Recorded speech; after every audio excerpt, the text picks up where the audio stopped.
John Davison Rockefeller nació en Nueva York el 8 de julio de 1839 en una familia de clase media descendientes de inmigrantes alemanes, llegados a Estados Unidos en 1733. Su madre, Elisa, era una mujer muy organizada y dedicada a atender a su familia, y su padre, William Rockefeller, no fue modelo de fidelidad conyugal ni ejemplo para sus 6 hijos. Alejado del seno familiar por largos periodos, cuando volvía a sus bolsillos por lo general estaban llenos de dinero, e increíblemente volvía cargado de regalos para su mujer y sus hijos. Mucho más tarde, John descubriría que su padre no era más que un impostor, que visitaba las reservas indígenas vendiéndoles a sus moradores toda suerte de objetos, y posteriormente fue mucho más rentable la venta de productos farmacéuticos que vendía como panacea para el cáncer.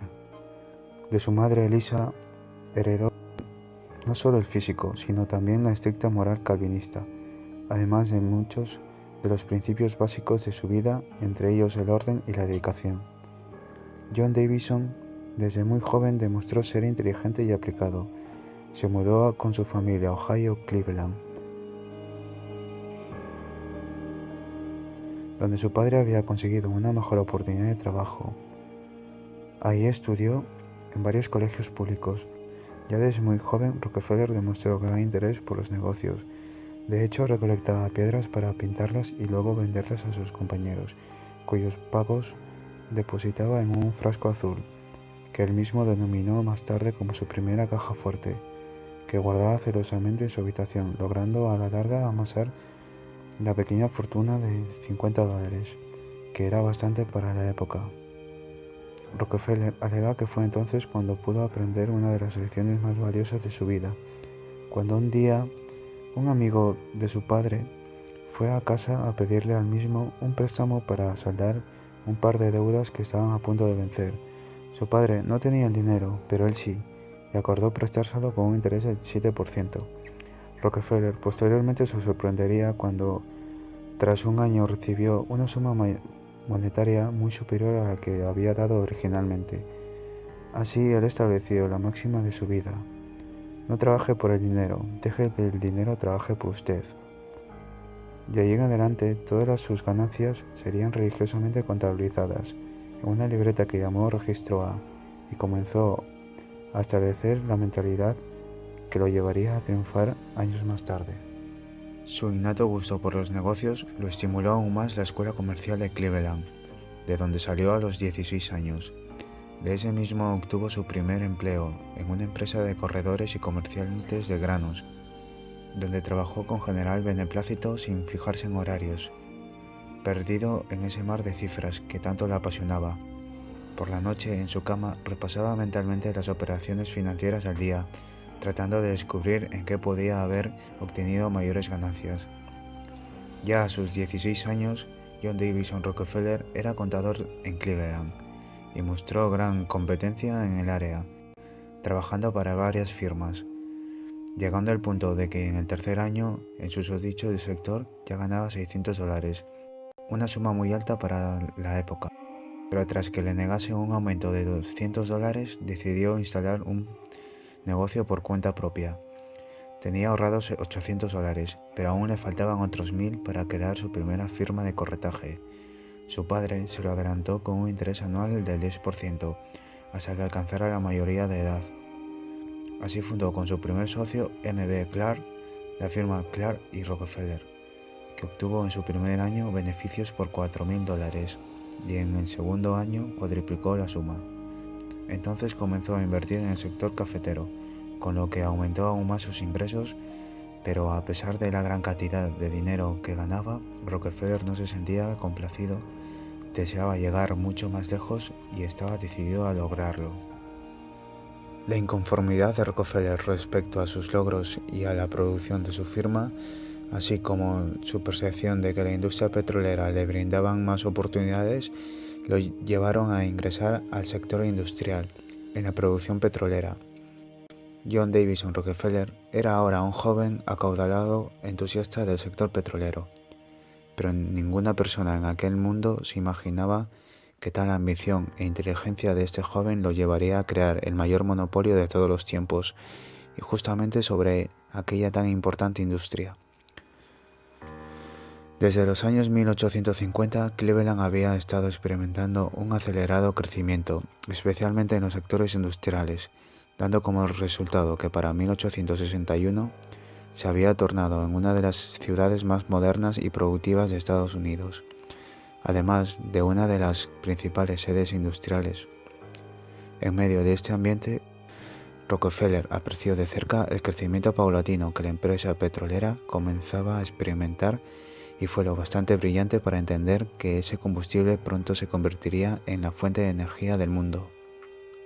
En 1862, con los ahorros y ganancias de su firma cafetera, pasó a ser socio de la Clark y Andrews, que comenzó instalando sus refinerías y en cuestión de muy poco tiempo comenzó a adquirir otras en Cleveland, actividad que continuó hasta apropiarse de forma definitiva de gran parte de las de la ciudad. El estallido de la Guerra Civil en 1861 fue la llave de la fortuna. 2 años antes, con la perforación del primer pozo de petróleo, comprendió que podría ganar más con su transporte y refinación que con la explotación. Cuando en 1863 la compañía ferroviaria del Atlántico y el Oeste extendió su línea hacia Cleveland, poniendo esta ciudad en contacto directo con Nueva York a través de la región del petróleo, supo que había llegado el momento. Tenía 23 años e invirtió $4.000 como socio comanditario de la nueva sociedad Clark, Andrews y Co. Las refinerías surgían como hongos en Cleveland y su entusiasmo por el oro negro lo hizo abandonar el comercio de granos. Al negarse su socio Clark a la expansión de la firma, decidieron subastar la empresa. El 2 de febrero de 1865 la compañía salió a la venta. Las apuestas subieron rápidamente. Clark, decidido a quedarse con la firma, ofreció $72.000. Rockefeller, imperturbable, recutó con $72.500 y se quedó con la compañía. El negocio, que en adelante se llamaría Rockefeller y Andrews, era la mayor refinería de Cleveland, con una capacidad de 500 barriles por día y ganancias de $1 millón por año, que se multiplicaron al año siguiente. En aquella época, John Davison Rockefeller se decía que solo tenía que mostrarle a sus competidores su cartera de inversiones y propiedades, para que estos decidieran venderle o negociar con él. De lo contrario, podían estar seguros de que Rockefeller se encargaría de quebrarlos y llevarlos a la bancarrota. Después de todo, él dejaba muy en clara su visión con la frase: la competencia es un pecado, por eso procedemos a eliminarla. Ya desde entonces Rockefeller mostraba su mentalidad de hombre de negocios depredador, buscando la expansión de sus empresas, el aumento de sus inversiones y la eliminación progresiva de la competencia a toda costa. El astuto e inteligente empresario haría en el futuro muchas maniobras que reflejarían su visión, y en más de una ocasión demostraría su efectividad a la hora de sobreponerse a los demás. Su siguiente paso fue negociar con el ferrocarril tarifas preferenciales, y ese descuento fue un arma esencial para fundar en 1870 una nueva sociedad con $1 millón de capital, la Standard Oil, que absorbió a la empresa Rockefeller y Andrews, que venía de una rápida expansión. En el año 1870, y debido a que la Standard Oil había sido creada por Rockefeller, su hermano William y varias personas más, Rockefeller pasó a liderar la compañía. Ahora John Davison Rockefeller controlaba una vasta red de refinerías. Además, como él mismo había determinado que el negocio de petróleo podría generar ganancias desde más de un enfoque, llevó a la compañía a desarrollar sistemas de extracción y transporte de crudo, controlando así todos los aspectos de la producción petrolera. En 1870, la Standard Oil era una de las mayores refinerías del centro de los Estados Unidos, y ya en 1872, junto con dos de los más importantes refinadores de Pittsburgh y Filadelfia, pudieron manejar a su antojo las tarifas de los ferrocarriles. La Standard Oil refinaba un cuarto de toda la producción de petróleo del país. Eliminando paso a paso a la competencia, se convirtió en un poderoso monopolio, que refinaba el 95% de la capacidad total del país. Su equipo directivo estaba formado por un conjunto de los más capaces financieros del país. Todos eran millonarios. Para Rockefeller, la elección del personal siempre había sido un ingrediente importantísimo. Elegía a los más capaces y entusiastas.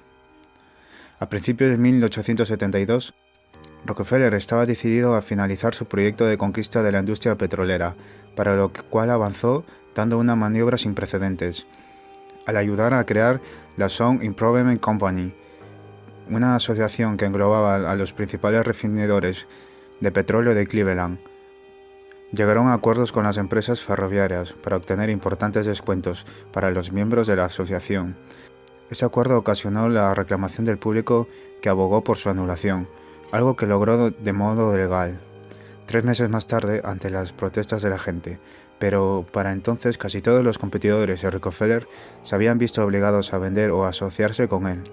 En cuestión de 3 meses, Rockefeller había comprado 22 de las 25 refinerías de Cleveland, todo gracias a esta magnífica maniobra, pasando a aquella hazaña a ser denominada la conquista de Cleveland. Luego de aquel extraordinario éxito, John Davison Rockefeller se encargó de expandir la presencia del Standard Oil hacia todo el país, instalando o comprando. Su objetivo era dominar la industria. En 1878, Rockefeller controlaba el 90% de las refinerías de petróleo de Estados Unidos, y poco después ejercía un monopolio en los canales de distribución. Ahora Rockefeller era, para fines prácticos, el dueño de la industria petrolera de los Estados Unidos, y ya nada podía cambiarlo. Como consecuencia de todas las maniobras, Rockefeller había instaurado su poder sobre la industria petrolera, pero ahora deseaba afianzarlo de forma total. Para ello decidió proceder a la creación de la Standard Oil Trust. Esta sería una especie de extraordinario holding empresarial que concentraría diversas inversiones en el mundo del petróleo y los combustibles, no solo en Estados Unidos, sino en varios otros países del mundo. La creación de esta entidad se basó en una idea que Rockefeller creó para evitar ser acusado de monopolio por las autoridades, dado que para el momento el gobierno ya comenzaba a tener injerencia en la reglamentación de la libre competencia entre empresas. Debido a ello, Rockefeller no podía adquirir de forma corriente todas las empresas que deseaba controlar, porque de hacerlo las autoridades intervendrían.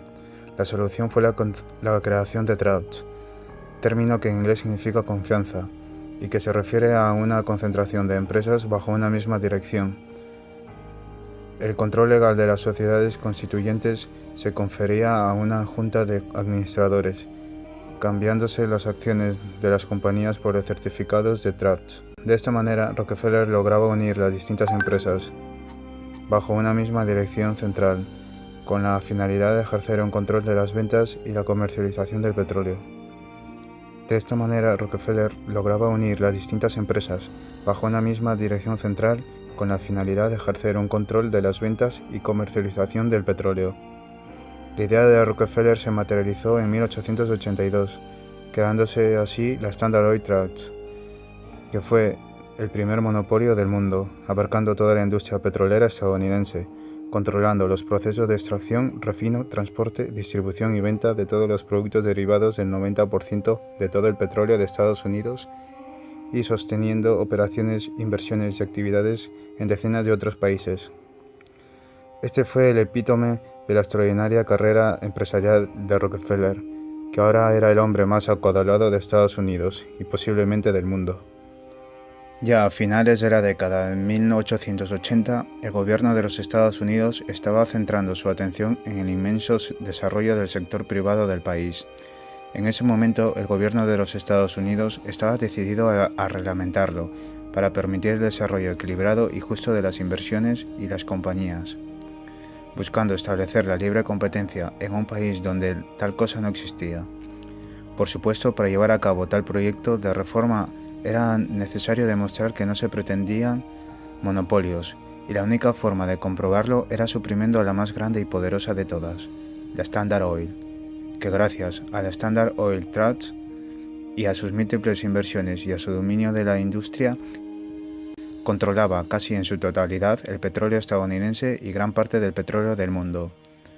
De esta manera, el gobierno se preparó para enfrentarse al hombre más poderoso de Norteamérica, Rockefeller, y llevarlo ante los tribunales. A pesar de que fueron muchos los periodistas e investigadores, tanto públicos como privados, los que expusieron al monopolio de Rockefeller al gobierno le resultó muy difícil hacer frente al poderoso magnate y a su imperio. Fueron necesarios años enteros de litigio solo para llevarle ante tribunales, pues John D. Rockefeller dispuso de su ejército de abogados para defender sus intereses. Finalmente se planteó el caso ante el Tribunal Superior de Justicia de Ohio, que decretó a la Standard Oil Trust como un monopolio ilegal y ordenó su disolución. La decisión fue apelada por Rockefeller, pero perdió. Aun así, con todas las exigencias de la corte, el monopolio no se disolvió como tal hasta 1899, dado que si bien accedió a desactivar la Standard Oil Trust, el imperio petrolífero de Rockefeller ya estaba más que afianzado, y ese mismo año John Davison Rockefeller estableció la Standard Oil Company en New Jersey, siendo su presidente hasta su jubilación en 1911. Este mismo año la empresa se dividió en 37 diferentes corporaciones, por orden del Tribunal de Justicia de los Estados Unidos, que consideró a la compañía demasiado grande y poderosa en la industria como para continuar unida. Aun así, Rockefeller continuó manteniendo el 30% de las acciones de todas esas compañías, y su familia continuó manteniendo la mayoría del resto de las acciones, por lo que su fortuna no se vio afectada. Cabe destacar el listado de empresas que surgieron como descendientes de la Standard Oil. Hoy en día son las principales compañías petroleras, no solo de Estados Unidos, sino del mundo, contándose en la lista compañías como ExxonMobil, que es la multinacional petrolera más grande del mundo, Chevron, que es otra de las grandes multinacionales petrolíferas, ConocoPhillips, Amoco, que fue absorbida por British Petroleum en el año 2000, y Standard Oil of Ohio, previamente conocida como Sohio. En vista del renombre que poseen esas compañías hoy en día, no es difícil imaginar cuán poderoso fue el monopolio que ejerció Rockefeller y cuán extenso resultó, dado que todas estas son empresas que nunca faltan en un listado de corporaciones de gran importancia. Pensar que todas ellas estuvieron cohesionadas por el deseo de un solo hombre de dominar la industria es algo que quizá resulte imposible de concebir hoy en día, pero lo fue, y lo más increíble, se mantuvo así a lo largo de más de 4 décadas. En consecuencia, se puede afirmar que la actual estructuración de las principales compañías del sector petrolífero es en su mayoría heredera del inmenso monopolio de Rockefeller, testimonio del gran poder que ejerció y de la extensa influencia que poseyó y que marcó a esta industria.